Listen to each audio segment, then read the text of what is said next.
Good afternoon, good afternoon. Welcome back to the channel. How are we all doing today? It's a relatively cloudy, muggy, overcast Friday afternoon, which we cannot be dealing with. I want it to be sunny. I want it to be sunny. I want to feel good mood. I want to be in a good mood today, especially over the weekend. But we are back, and what have we got? What have we got? We have been blessed with some updates on the takeover front.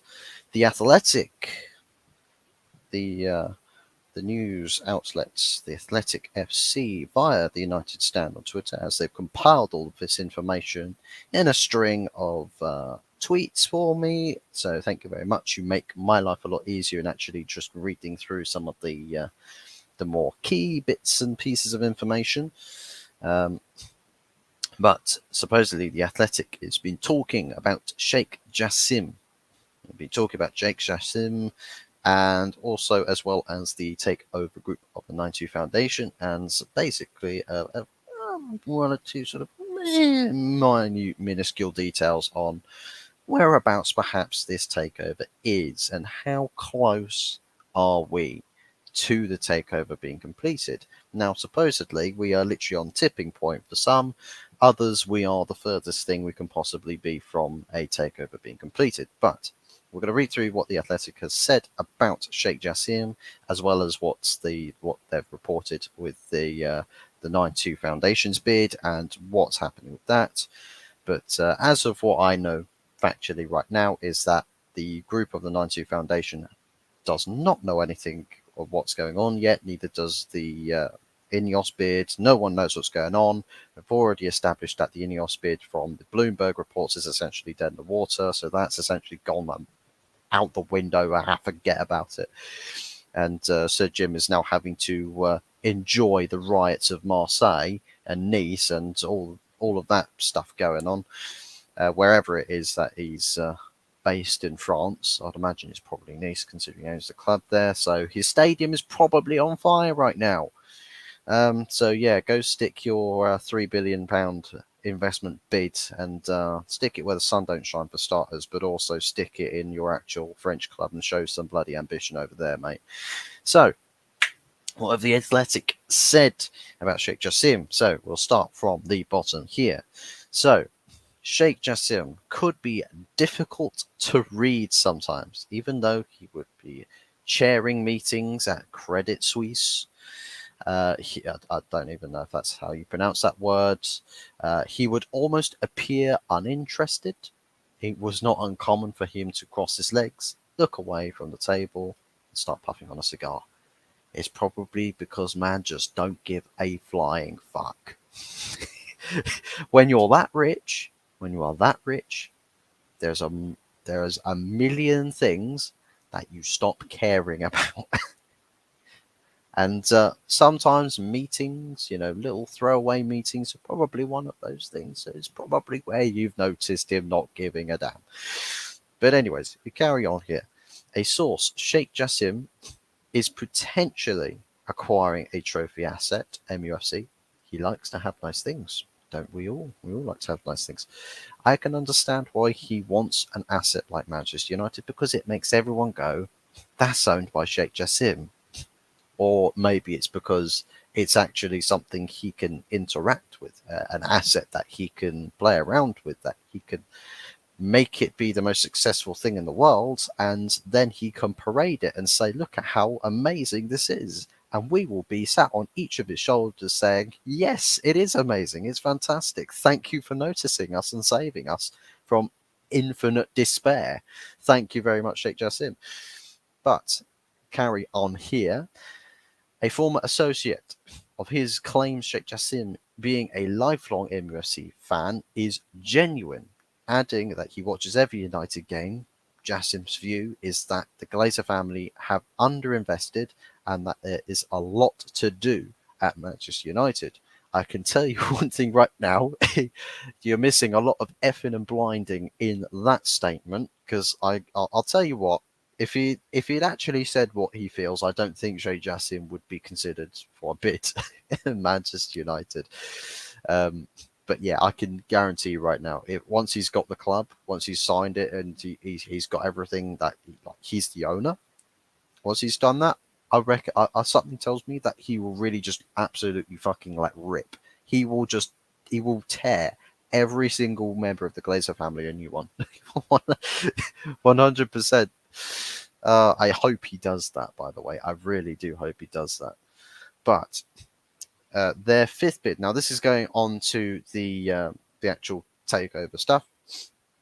That their fifth bid has led some familiar with the process to speculate that the winds have shifted in Qatari's favour, although no one is getting carried away. So, trying to keep their feet on the ground, the Glazers could legitimately be absolutely clueless idiots by choosing to stay at the club and try and seek minority investment, which hasn't worked them before, so why the hell would it work now? Or go with Sir Jim's bid, and for some reason plot their entire future on the basis of a promise that Sir Jim Ratcliffe probably cannot keep. So I like God only knows why anyone of any intelligence would consider, even remotely consider Sir Jim's bid. And that's the thing. Sir Jim's bid is basically got a massive legal wall in front of it where everyone of minority stake shares is telling them, look, you wanna take that guy's bid. I'll tell you what, you got another thing coming. So as it stands, Sheikh Jassim is literally the only bid that can be accepted without any troubles. So I mean, it's massively favouring Sheikh Jassim. And basically, I think it's the last report that the last piece of information that they said here, right? That the Qatar are preparing transactional documents, including shareholder agreements, so that the takeover can go through immediately, but they are yet to hear back. So essentially, what they're doing is instead of waiting to hear back from people, they're preparing everything now so that essentially they can start the job tomorrow. It's like, sometimes in a job, when you get another job or you go for an interview at another job whilst you're working at your previous job location, what it's like they're doing, right, is I don't know if this is the best way to describe this or the best analogy to use, but it feels like if I were to try and describe it with my crazy, stupid mind, that you're in a job, you want another job, you go get an interview at the other job, new job says, yes, you're accepted. Rather than waiting to say, well, I'm going to finish my 2 weeks here and then I'm going to start with a new job. Instead of having that period there, they're just going to basically cut it all out completely. And it's just like, well, once you've got the new job, you literally stop working at the old place and then you start working at the new place tomorrow. And it's like what they're doing is they're trying to cut out that sort of intermediate, sort of that intermission period. That's what I'm trying to say. The intermission period, they want to just skip that, forget that. Intermission, don't care, don't want to wait any longer. Once pen has made contact with the paper, I want everything to be my own now. Essentially, that's what the 90 Foundation traders want to do. They want to get everything now. Now, not tomorrow, not the day after, not next week, not next month, not next year. Now. So they're doing as much as humanely possible in contract wise or agreements and the legal documentation, all of that, have it literally 99.9999999% completion, so that it literally takes about 5 minutes when they hear back. And if it's like, oh yeah, we're going to go with your bid, we're going to go with your Qatari bids, we'll accept your bid.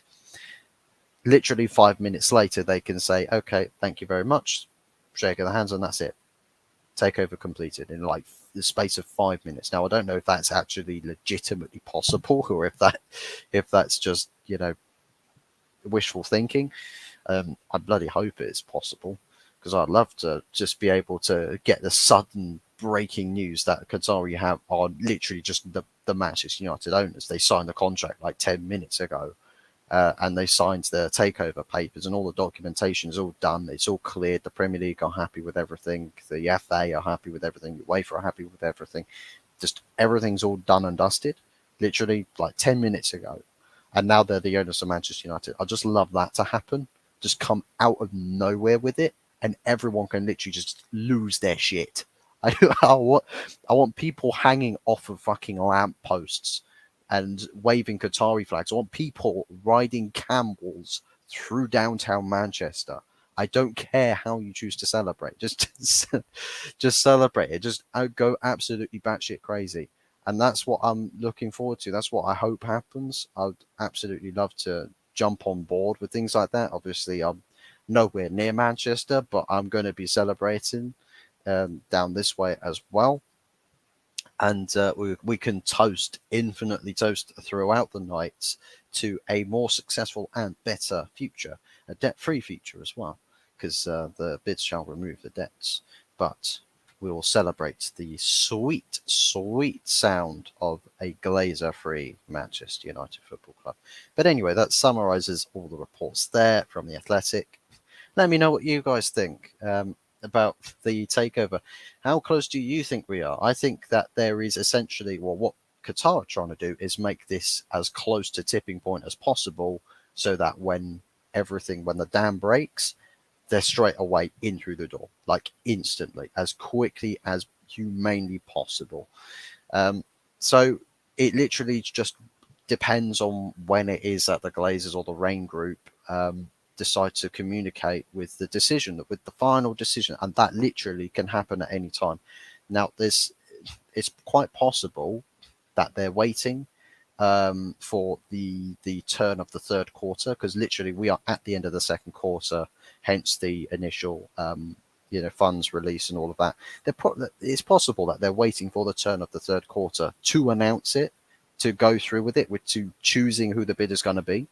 And basically there's no exclusivity period, supposedly. They're literally just going to go with, well, it's an open bid, so if anybody that's interested, get in now, because otherwise we're just going to announce who the winner's going to be. We're not going to wait around.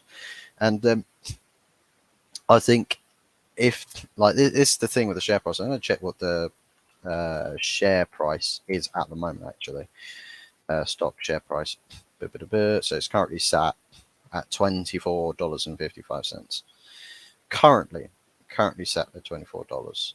It's risen a little bit, just a wee little bit, but we are approaching, very, very, very quickly approaching the third quarter. So that means that everything could literally explode the second we hit July. I know the transfers are starting to pick up as well, but everything could legitimately explode once we hit July. And I hope it does. I hope everything explodes in a positive sense. I really cannot begin to imagine what's going to be going through my mind if the Glazers announce that they're staying. Supposedly, they've got advisories constantly telling the Glazers, don't choose the stay option, because shit will hit the fan. It will absolutely hit the fan, and you're not coating Manchester with that. You're coating the whole East Coast. The whole East Coast of North America is just going to be painted with shit if you announce that you're staying. So they've got people telling them what's a good choice and what's a bad choice. I'm sure that they're actually going to consider, opting to go with the good choice. I know that for a fact that there are more Glazers in the family that want to leave Manchester United than actually stay.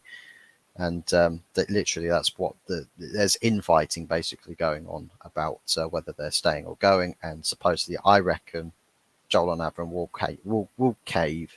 They will cave into the demands of the siblings, and they will end up going at long, long last, because it's the only thing that logically makes sense. Literally, it's the only thing that logically makes sense. But anyways, yeah, let me know what you guys think. Are we close? Are we far? And if you are a Manchester United fan, how are you going to be celebrating when the news breaks? What are you going to do? Where were you going to be? It's going to be like the question, where were you when the Qataris bought Manchester United off the Glazers? It's going to be like one of those when we look back in like 5-10 years or something. But But yeah, let me know what you guys think.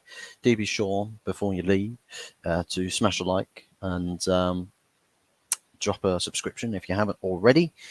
Do subscribe and turn your notification bell on for when we next go live or next publish a video, which, dependent on how uncertain everything is at this sort of time of year, can happen at any time. It could happen for any reason. And yeah, that's going to be it from me for now. This video should be out about sort of 2 p.m.-ish. I'm going to schedule it for about 2 p.m. So we'll see y'all real soon. Ciao for now.